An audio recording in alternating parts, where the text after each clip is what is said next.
I can honestly say for the first time in the Senate, I believe every single person who's spoken has been correct on both sides of the issue.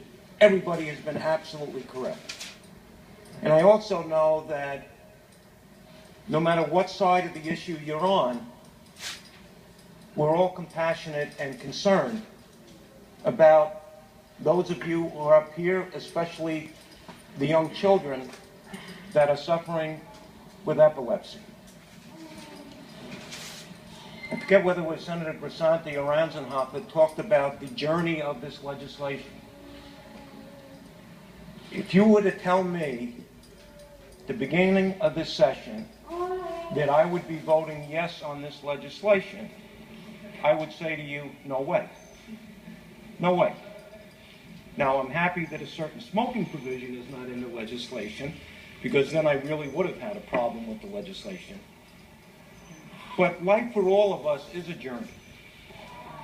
And Senator Larkin has had a very interesting journey in his life, a little longer than mine. But what I have found as you get a little bit older in life, and I've observed this with my father, who's now 93, just retired. He, Goldwater Republican, strict Republican, still is, maintains his principles. But through those experiences of life, burying two of my mothers from cancer, my birth mother when I was 2 years old, and my stepmom who brought me up, both suffering from cancer, dying from it, and didn't have the relief, perhaps, that we are offering to some today. So that's a journey we all have, and at times we should be a little flexible. We should be a little bit more compassionate and a little bit understanding, a little more understanding of the journey that others are having, even if it's not affecting us or our families, like has been mentioned.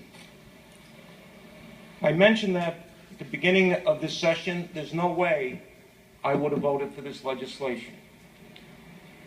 But when you meet Oliver Miller from my district, 14 years old, and some of the folks here mentioned that they have 10, 12 seizures a day. He has hundreds of seizures a day because as a result of a pre-birth stroke. And his mom, Missy, believes, and they're not here today because they were here yesterday or this morning, and they had to go back because Oliver was suffering from seizures. His mom believes that if Oliver can get the oil, that those seizures can go down to perhaps 4 a day. Now think about that. Hundreds of seizures a day, down to 4 a day. So to me, that's worth voting for this legislation, just based on hundreds of seizures down to 4 seizures a day.